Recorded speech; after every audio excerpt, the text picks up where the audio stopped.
알고 나와라 라는 말씀의 제목으로 함께 하나님의 말씀 나누도록 하겠습니다. 어린 시절에 경찰과 도둑이라는 게임을 동네 친구들과 즐겨 했습니다. 런닝맨의 전신 게임이죠.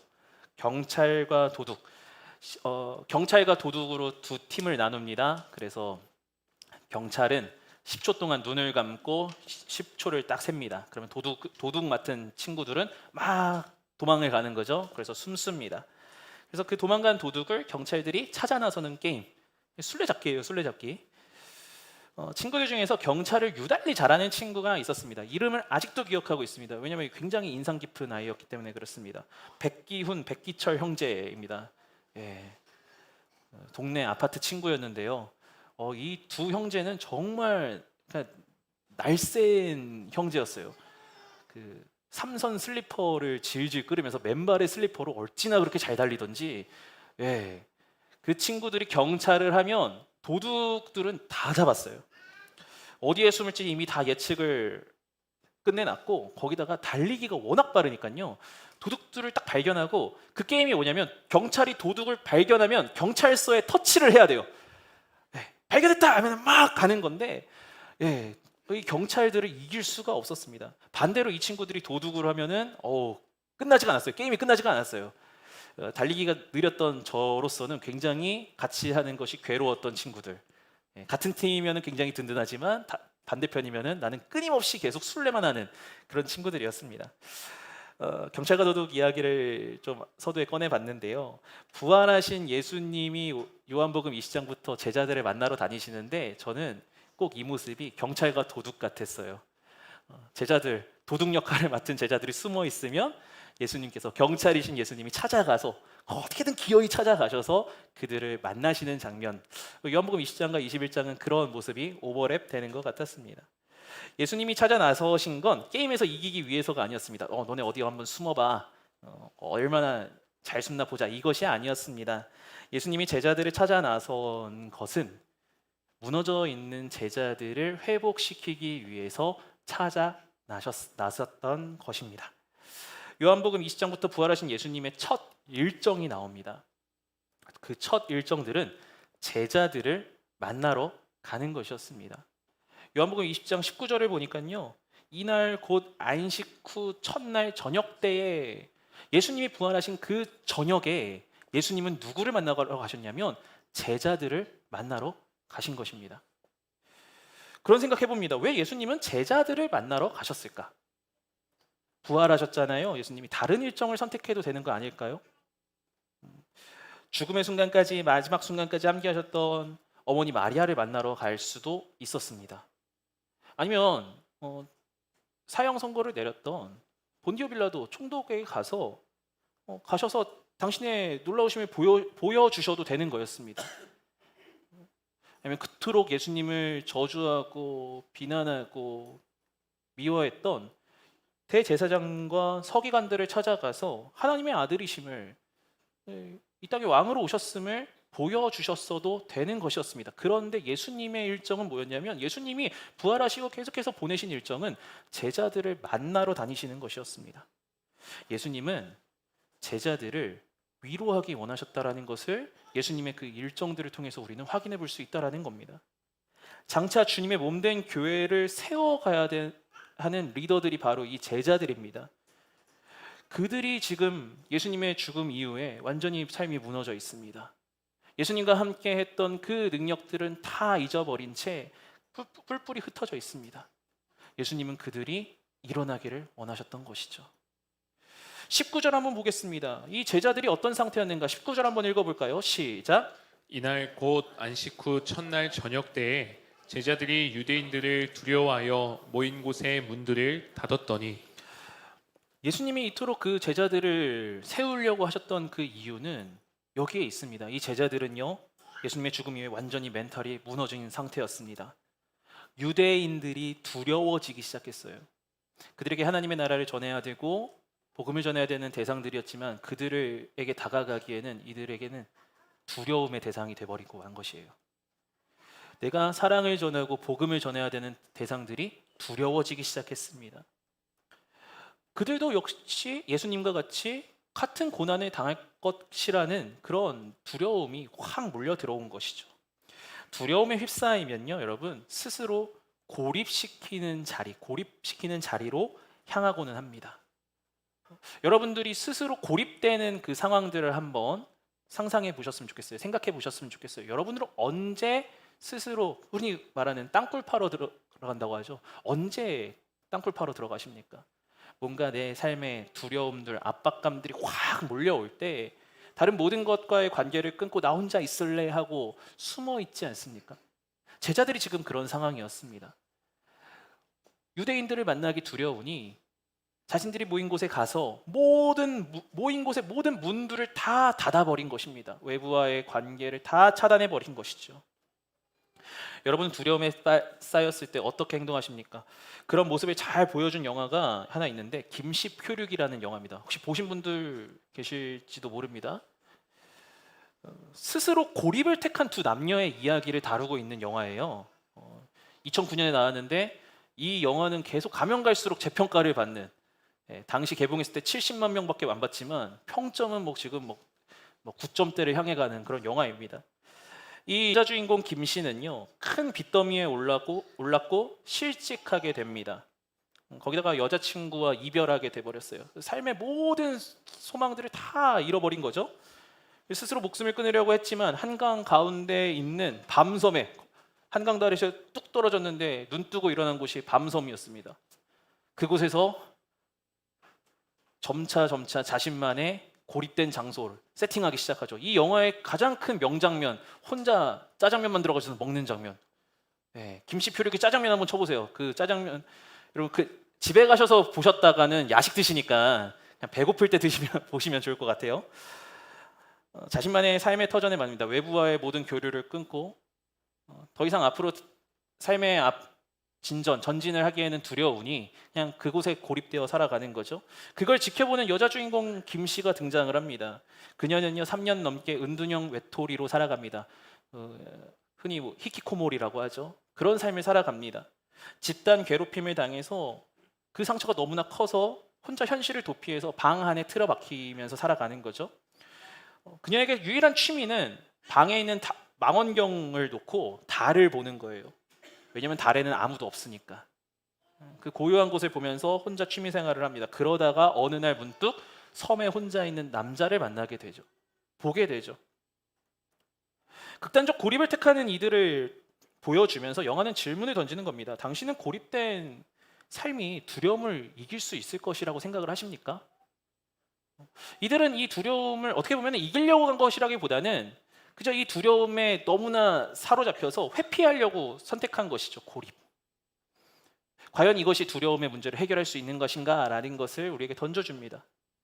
영화의 말미로 가면 갈수록 이들이 서로 소통하면서 삶의 희망들을 찾아가는 모습을 보여주곤 합니다. 둘이 서로 수신호를 하면서 교감을 하게 되죠. 공감을 하는 거예요. 서로 너도 힘들었지? 그래 나도 힘들었어. 서로 공감을 하면서 조금씩 삶에서 다시 그 두려움을 이겨내고 세상 밖으로 나오는 과정을 다룬 영화입니다. 여러분 누군가의 공감을 통해서 고립되어져 있는 삶이 두려움을 이길 수 없다는 것을 알게 되면서 나오게 되잖아요. 나와 같은 상황에 놓인 그 한 사람의 공감이 누군가를 세울 수 있는 것처럼 우리의 마음을, 우리의 모든 것을 다 아시는 우리 주님께서 우리의 상황과 환경과 모든 것을 다 공감하여 주시는데 우리가 무엇을 두려워하겠습니까? 혹시 여러분 고립되어져 있진 않으십니까? 스스로 어떤 두려움에 사로잡혀서 자꾸 철벽치고 있지는 않으십니까? 그렇게 내가 아무리 철벽치고 있다 할지라도 예수님은 그 문을 뚫고 우리에게 찾아오십니다. 20장 19절 하반절인데요. 함께 읽어보겠습니다. 읽겠습니다. 시작. 예수께서 오사 가운데 서서 이르시되 너희에게 평강이 있을지어다. 두려움에 떨며 고립되어 있는 이들, 제자들을 향해서 예수님 찾아오십니다. 그리고 말씀하시는 거예요. 선언하시는 거예요. 너희에게 평강이 있을지어다. 우리가 새로운 관계를 맺으면서 두려워할 때가 있습니다. 과거 상처에 사로잡혀서 여전히 그 과거 상처가 나를 발목 잡아서 두려움에 떨게 할 때도 있습니다. 다른 사람들이 나를 어떻게 생각하고 평가할지에 대해서 두려워서 다른 사람과의 관계를 끊어버리려고 아예 고립되어져 있는 경우들도 있습니다. 그런 두려움 가운데 고립되어져 있는 나를 향해서 예수님 뭐라고 말씀하시는 것입니까? 너희에게 평강이 있을지어다. 여러분, 내 두려움의 문제, 삶의 두려움의 문제를 고립으로 해결하려고 하지 마시기 바랍니다. 평강을 주시는 주님의 소리에 귀 기울이셨으면 좋겠습니다. 주님께서는 우리에게 말씀하십니다. 정죄함을 주시는 것이 아니라 너희에게 평강이 있을지어다. 이 말씀을 하시고 21절 다시 한번 말씀하십니다. 21절 읽습니다. 시작. 예수께서 또 이르시되 너희에게 평강이 있을지어다. 아버지께서 나를 보내신 것 같이 나도 너희를 보내노라. 아멘. 평강을 선포하신 이후에 예수님께서 말씀하시는 거예요. 하나님 아버지가 나를 보낸 것처럼, 이 땅에 너희를 위하여 이 땅에 나를 보낸 것처럼 나도 너희를 보내노라. 예수님은요, 이 제자들이 회복되어지면서 그냥 단순히 회복 그것만을 바라신 것이 아닙니다. 그 이상을 보신 것입니다. 너희들 그렇게 숨어 있을 자들이 아니야. 너희들 한 사람 한 사람을 통해서 내가 기대하고 있는 것이 있어. 소망하는 것이 있어. 너희들은 하나의 교회야. 너희들이 이렇게 고립되어 있는 것이 아니라 밖으로 나가야 돼. 너희와 함께하는 나를 바라보면서 나가거라. 도전하고 계시는 겁니다. 기억하십시오. 여러분, 우리는 주님의 기대입니다. 우리는 주님의 소망입니다. 주님께서는 나를 통해 일하기를 원하세요. 여러분이 처해져 있는 그 상황과 환경 가운데에서 그냥 주저앉고 있는 것이 아니라 그 속에서 하나님은 하나님의 일들을 이루기를 원하신다라는 겁니다. 우리가 너무나 쉽게 주님의 기대를 평가절하할 때가 있는 것 같아요. 주님, 저는 실패가 많고요. 저는 지금 두려워하는 게 참 많아서 주님, 저는 그냥 이 정도 삶으로 만족하며 살고 싶어요.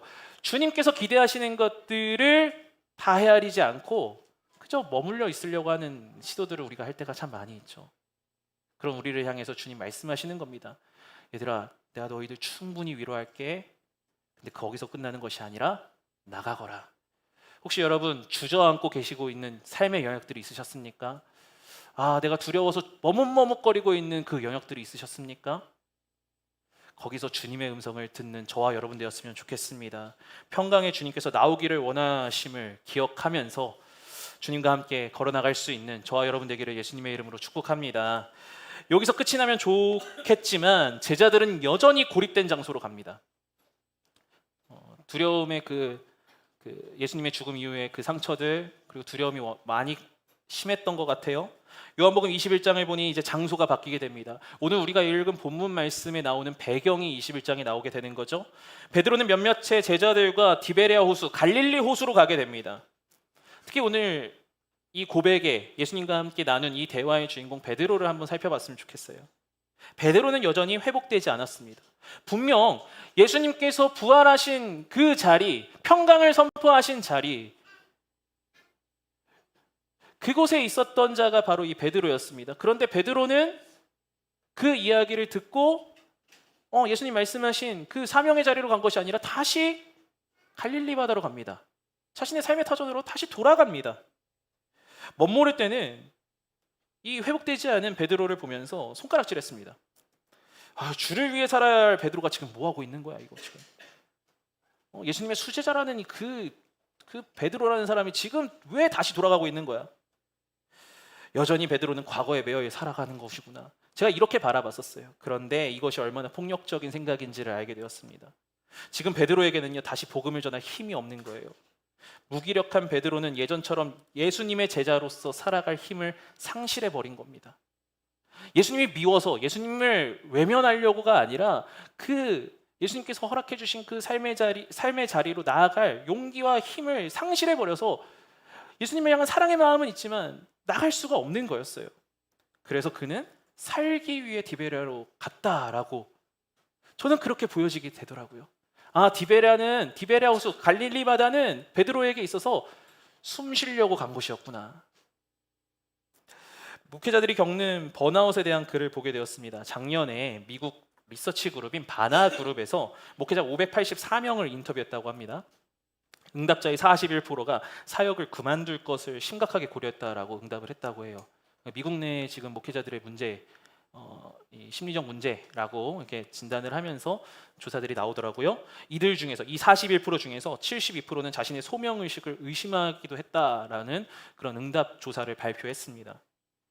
이런 목회자들을 향해서 당신은 예수를 저버렸습니다라고 우리가 손쉽게 얘기할 수 있을까요? 그러니까 베드로의 상황을 보면서 그냥 예수님 떠났으니까, 예수님께서 허락하신 자리를 떠났으니까 이 사람은 예수님 버린 거야, 이렇게 우리가 쉽게 생각할 수 있는 것이 아니다라는 것이죠. 베드로도 역시 번아웃이 왔고 실패한 자신이 너무 괴로워서 떠난 것으로 보여지기 시작을 했어요. 우리도 그렇잖아요. 예수님께서 허락하신 그 삶의 자리를 떠나고 싶을 때가 있습니다. 예수님이 싫어서가 아니에요. 그 일을 감당하기에 내가 너무 힘이 든 거예요. 버거운 거예요. 살기 위해서 아무 생각하지 않아도 되는 곳으로 우리가 자꾸 가려고 하는 거죠. 그래서 때로는 잠깐 숨을 쉴 수 있도록 아무 생각하지 않는 곳으로 가는 것도 참 필요한 것 같긴 합니다. 그러나 여러분, 거기에 눌러 앉으면 안 됩니다. 다시금 우리가 가야 될 곳은 어디냐면 주님이 부르시는 자리입니다. 잠깐 내가 숨 돌리려고 아무 생각 없이 살아가는 그 삶의 공간에 그냥 주저앉으려고 하지 마시기 바랍니다. 회복의 때를 겪고 나서 주님이 다시 나를 쓰려고 하시는 주님의 일을 감당하기 위하여, 주님의 나라 위하여 살아갈 수 있는 그 삶의 자리로 여러분 나아갈 수 있어야 된다는 것이죠.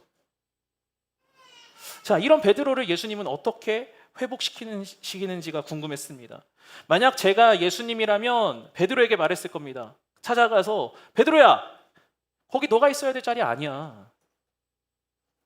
여러분이 예수님이라면 베드로에게 이렇게 얘기하지 않을까요? 다 똑같은 마음 아닐까요? 베드로, 지금 정신 차리십시오. 거기서 지금 고기 낚아야 될 그때가 아닙니다. 일어나십시오. 그런데 예수님은 무엇을 하고 계셨느냐? 21장 4절 상반절을 보니까요, 예수님은 바닷가에 그냥 서 계셨어요. 베드로를 지켜보고 계셨습니다. 몸부림치고 있는 베드로의 애씀을 바라보고 계셨던 거예요. 사랑하는 여러분, 여러분의 삶의 자리에서 애쓰고 있는 모습을 우리 주님 바라보고 계십니다. 때로는 우리가 예수님 어디 계십니까? 주님 어디 계세요? 지금 나의 이 몸부림을 왜 외면하고 계십니까? 라고 우리가 항변할 수 있습니다. 그러나 기억하십시오. 예수님은 우리를 계속해서 바라보고 계십니다. 지켜보고 계십니다. 그리고 예수님 뭐 하십니까? 제자들을 향해서 밥 한 공기 해주십니다. 그 식탁의 자리에서 예수님은 아무 말도 하지 않으셨습니다. 혹시 여러분 옆에 누군가 베드로와 같은 모습을 가지고 있다면 따끔한 말 한마디보다 이 예수님처럼 찾아가서 밥 한 공기 해주시는 따뜻한 여유가 있었으면 좋겠습니다. 그에게 필요한 밥 한 공기 사주는 게 얼마나 필요할지 생각해 보시면서 귀한 대접 하나 해주시는 거죠. 그것이 그 사람을 살릴 수 있는 거예요. 예수님이 지금 그렇게 하고 계시는 거예요. 무너진 자리, 자신의 그 무너진 삶의 자리를 도피해서 고립되어져 있는 베드로를 향해서 예수님 찾아가셔서 해주신 건 뭐였냐면, 나 때는 이랬어, 괜찮아, 이게 아니었어요. 그냥 그의 삶을 인정해 주시고 격려해 주시고 밥 한 공기 해주신 것이죠. 저는 생각보다 멘탈이 그렇게 강한 사람이 아니라는 것을 요즘에 새삼 다시 느끼고 있습니다. 저를 굉장히 강하다고 생각하시는 분들도 있겠지만 보여지는 것만 그럴 뿐이지, 제가 이런 얘기 하거든요. 멘탈이 쿠쿠다스처럼 왜 이렇게 약하세요? 이런 얘기 하거든요. 근데 그건 사실 저한테 하는 말이기도 해요. 왜냐하면 제가 그런 걸 너무 잘 아니까. 그런 저를 잘 아시는 담임 목사님이 가끔씩 밥 먹자고 하실 때가 있습니다. 목회와 사역의 선배이신 목사님께서 보시기에 부족한 것들이 보일 수 있겠죠. 이야기할 것들이 참 많이 있겠죠. 그런데 지켜보고 계시다가 밥 한 번 사주십니다. 숨 쉴 공간을 제공해 주시는데 그게 제게 참 힘이 되고는 해요. 이런 관점으로 요한복음 21장을 보는데 베드로가 얼마나 큰 위로를 겪었을까라는 생각을 해보게 되었어요. 저는 베드로가 눈치 보면서 밥 먹을 거라고 생각했었거든요. 자기가 찔리는 게 있으니까. 근데 지금 이 베드로의 상황에서는요, 예수님이 주시는 밥 한 공기에 이미 베드로는 마음이 녹았을 겁니다. 우리 예수님 너무 멋지지 않습니까? 예수님 이런 분이세요. 예수님 우리를 정죄하지 않으시더라고요. 제가 이 모습을 보면서 성경에서 예수님이 어떻게 실패한 자들을 대하시는지를 봤어요. 예수님은 단 한 번도 정죄하지 않으셨어요.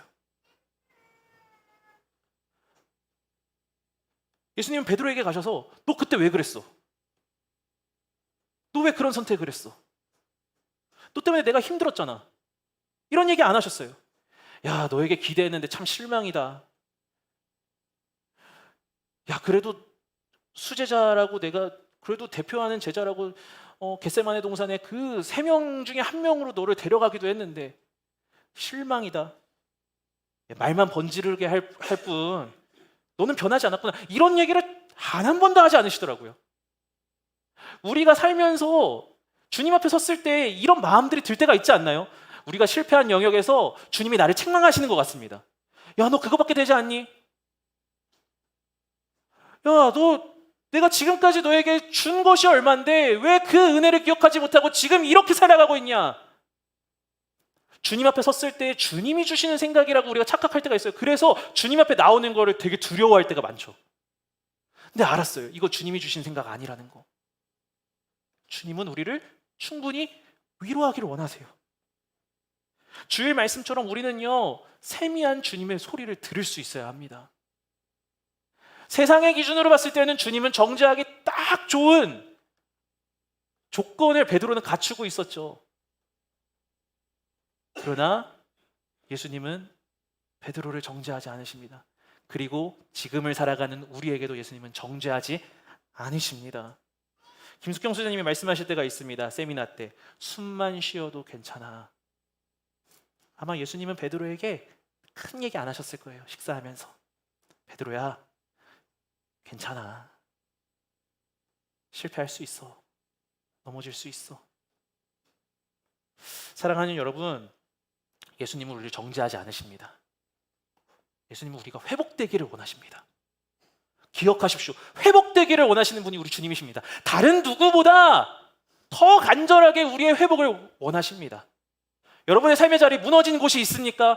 여러분 그것을 보면서 한탄하고 나는 이 상황 가운데 이것밖에 되지 않아. 나의 능력은 이것밖에 되지 않아. 여러분 혹시 자책하고 계시지 않으셨습니까? 주님의 눈으로 우리의 삶을 바라보자고요. 주님께서는 그렇게 바라보는 나를 보시면서 아니야, 일어날 수 있어. 회복되어지렴. 우리에게 회복을 명하십니다. 이것이 예수님이 말씀하시는 평안을 선포하시는 것이죠. 그 예수님의 평안을 마음껏 누리며 나아가는 저와 여러분 되기를 예수님의 이름으로 축복합니다. 아픔과 상처의 자리에서 예수님 회복의 자리로 베드로를 이끌어내십니다. 그런데 우리는 여기서 그냥 난 회복되었어, 여기서 멈추면 안 됩니다. 예수님은 회복과 함께 우리의 가슴을 뛰게 만드십니다. 베드로의 가슴도 뛰게 만드셨어요. 본문 15절입니다. 읽겠습니다. 시작. 그들이 조밥 먹은 후에 예수께서 시몬 베드로에게 이르시되 요한의 아들 시몬아 내가 이 사람들보다 나를 더 사랑하느냐 하시니 이르되 주님 그러하나이다. 내가 주님을 사랑하는 줄 주님께서 아시나이다. 이르시되 내 어린 양을 먹이라 하시고. 이 질문을 15절, 16절, 17절 3번을 반복하시죠. 예수님은 베드로에게 말씀하십니다. 너가 나를 사랑하느냐? 가끔 저희 아내에게 제가 사랑의 고백을 합니다. 그러면서 자기도 나를 사랑하냐라고 물어보면 응 이러고 끝냅니다. 사랑해라고 얘기를 안 해요. 그래도 뭐 응 한마디에 모든 것이 다 함축되어 있다고 생각을 하기 때문에, 알고 있기 때문에 거기에 만족합니다. 예전에는 막 들으려고 막 애를 썼는데 이럴수록 제 자신이 초라해지는 것을 느끼면서 그래. 베드로는 예수님을 사랑한다고 말합니다. 다른 어떤 것보다 예수님을 사랑한다고 고백했습니다. 그러면 예수님께서 그래 나도 널 사랑해 라고 말씀해 주시면 좋은데 오히려 베드로의 가슴을 뛰게 만드십니다. 내 어린 양을 먹이라. 먼저는 이 대화 속에서 우리 매너 있는 예수님, 그러니까 21장의 그 예수님은요 정말 매너 있고 정말 따뜻하고 정말 우리를 배려하시는 분이심을 보게 돼요. 반석이라는 베드로라는 이름 대신에 시몬이라고 부르시면서 베드로에게 부담을 지어주지 않으시는 거예요. 그리고 3번의 질문을 통해서 예수님을 3번 부인했던 그 베드로의 수치심을 지워주십니다. 자, 이 과정들을 통해서 베드로는 회복이 됩니다. 회복되어집니다. 그리고 아까 말씀드렸죠. 예수님은 회복에서 멈추기를 원하시지 않는다고 그분의 계획을 베드로에게 선언하십니다. 내 양을 먹이라. 내 양을 치라. 예수님은 이 세 번의 대답을 통해서 베드로의 가슴을 뛰게 하시는 거예요. 베드로야, 너가 있어야 될 곳은 고립되어져 있는 이 혼자 고립되어져서 물고기 낚는 이곳이 아니야. 내 어린 양들을 먹이고 치는, 내가 너를 처음 불렀을 때 그 불렀던 부르심, 사람 낚는 어부가 너의 자리야. 실패했다고 생각했던 그의 삶의 터전으로 예수님이 다시 그를 이끄시는 거예요. 사랑하는 여러분, 여러분이 지금 우리의 삶 가운데 저뿐만 아니라 여러분뿐만 아니라 저도 포함됩니다. 우리가 넘어지고 우리가 실패했다고 하는 그 자리요, 예수님께서 우리를 그것으로 다시 초청하시려고 우리를 지금 회복시키시는 단계라는 것을 기억했으면 좋겠어요. 물론 그 상처가 너무 깊어서 그것이 무조건 사명지입니다, 제가 함부로 얘기할 수는 없습니다. 그러나 이 지금의 내 상처들이 점차 회복되어져서 그 언젠가 나와 같은 동일한 어려움을 겪고 있는 이들이 있다면 예수님께서는 그들을 회복시키시고 일으켜 세울 수 있는 자리로 우리를 보내신다라는 것을 우리가 기억했으면 좋겠어요. 그래서 여러분, 우리의 상처를 바라보면서 주님, 나 이것 때문에 너무 아파요. 그런데 동일한 상처를 갖고 있고 동일한 아픔을 겪고 있는 이들을 향해서 내가 미랄이 되고 싶습니다. 이 고백까지 가는 것이 회복을 뛰어넘어, 위로와 회복을 뛰어넘어 주의 사명을 붙잡고 살아가는 성도의 모습이다라는 거죠. 우리 주님은 베드로에게 가슴 뛰게 하십니다. 10대 시절 사고로 평생 휠체어 신세를 져온 조니 에릭슨 타다, 참 많이 여러분들에게 소개가 되었던 인물입니다. 이 조니 에릭슨 타다가 이렇게 말합니다. 때로 하나님은 좋아하는 일을 이루기 위해 싫어하는 일을 허락하신다.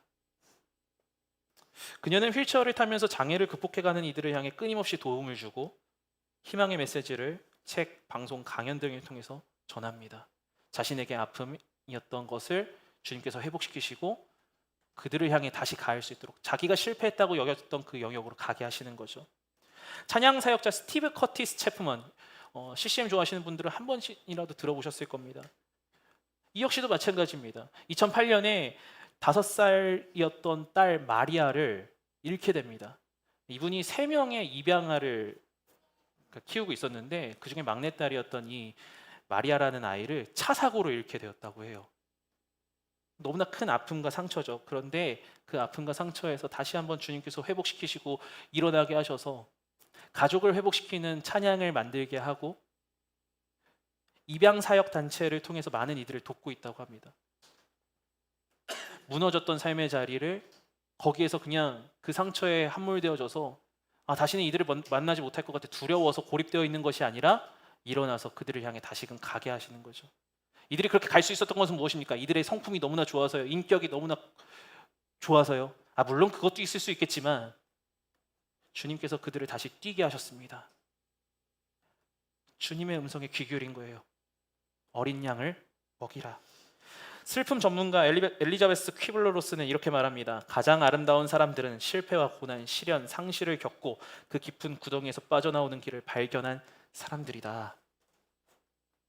예수님은 베드로에게도 동일하게 도전하십니다. 너가 생각하기에 실패한 자리라고 여기지만 나는 그렇게 생각하지 않아. 가서 복음을 위해 살아라. 이 3번의 예수님과의 질문과 대답 속에서 베드로는 다시 일어날 힘을 얻게 된 거죠. 그리고 우리는 어떻게 알고 있습니까? 이 베드로는 이 예수님과의 만남 이후에 다시금 복음을 들고 실패했다고 여겨졌던 예수님을 부인하고 그렇게 죄책감을 느꼈던 그 자리로 다시 뛰어들어가서 주를 위하여 살아갑니다. 사랑하는 여러분, 지금 이 순간 여러분의 모습을 베드로에 한번 대입해 보세요. 혹시 여러분 고립되어져 있진 않으셨습니까? 숨어 있고 싶고 두려워서 난 그냥 내 자리에 머물러 있고 싶고 이러고 계시지 않았습니까? 오늘 이 밤에 세미한 주님의 음성을 좀 들었으면 좋겠습니다. 내 양을 먹이라 라고 주님 말씀하실 때 주님, 그렇다면 그 양은 무엇입니까? 주님, 내가 어떻게 하면 그 양을 먹이면서 가슴 뛰게 살아갈 수 있겠습니까? 가슴 뛰며 주를 위하여 살아가기를 원합니다. 내가 이제는 이 상처와 아픔들과 두려움에서 일어나서 벗어 던져버리고 가슴 뛰며 주를 위하여 살아가는, 주의 심장 가지고 살아가는 주의 자녀 되기를 원합니다. 주님, 나를 사용하여 주시옵소서. 그 고백이 일어나는, 그 결단의 고백이 일어나는 오늘 이 밤 되기를 예수님의 이름으로 축복합니다. 말씀을 맺도록 하겠습니다. 말씀을 준비하면서 이 베드로가 저라는 것을 다시 한번 보게 됩니다. 저 역시도 고립의 자리로 지난주 막 뛰어들어가곤 했었어요. 뭐 아무것도 하기 싫고 막 이런 것들인 거예요. 사역을 하면서 물론 또 격려해 주시고 힘을 주시고 참 칭찬을 많이 해주시고 또 함께 동역해 주시는 동역자들이 참 많이 있음에도 불구하고 제 스스로 실패했다고 생각하고 어떤 영역에 있어서 잘하지 못한다고 생각하고 내가 왜 이거밖에 되지 않지? 라는 그 저의 소리에 귀 기울이면서 자꾸 고립되어지고 싶더라고요. 제가 선택한 고립은 뭐였냐면 스마트폰이었어요. 계속 스마트폰을 보고 있는 거예요. 아무 생각하고 싶지 않으니까. 저한테 갈릴리 바다는 아무 생각하지 않는 갈릴리 바다는 스마트폰이었어요. 그냥 슥슥 올리면서 아무 생각 안 해도 되고, 그거를 하고 나서 멈추고 나서 이게 해결이 되면은 괜찮겠지만 아니에요. 멈추잖아요. 그러면 다시 또 저를 막 짓누르는 거예요. 자꾸 제 스스로 갈릴리 바다로 가려고 하는 베드로의 모습을 제가 보게 되었습니다. 근데 오늘 이 말씀을 준비하면서 주님, 내가 계속 이렇게 살면 안 되는데 어떻게 해야 될까요? 주님께서 저에게 주시는 거는 뭐였냐면 내 양을 먹이라 라는 그 주님의 음성이었어요. 그게 다시 가슴을 뛰게 하는 거예요. 그래, 맞아. 내가 그냥 아무 생각 없이 휙 스마트폰 그냥 어떻게 회피하고 고립되는 그 장소로 내가 가는 것이 아니라 내 심장 뛰게 하는 곳, 주님의 양을 먹이는 장소가 바로 내가 살아가는 장소지. 그리고 천천히 말씀을 묵상하면서 제 내면의 소리를 귀 기울이게 되었습니다. 자책하고 저를 비난하고 저의 못난 모습을 지적하는 것은 주님의 음성이 아니더라고요. 주님은 제가 회복되기를 원하셨습니다. 왜요? 주님께서 저를 통해서 일하실 것들이 무궁무진하다라는 것을 보여주시려고요. 사랑하는 여러분, 주님께서는 여러분들 통해서 일하고 싶으신 것들이 참 많습니다. 여러분은 주님의 소망입니다. 여러분은 주님의 기대입니다. 주님의 소망으로 살아가기를 원합니다.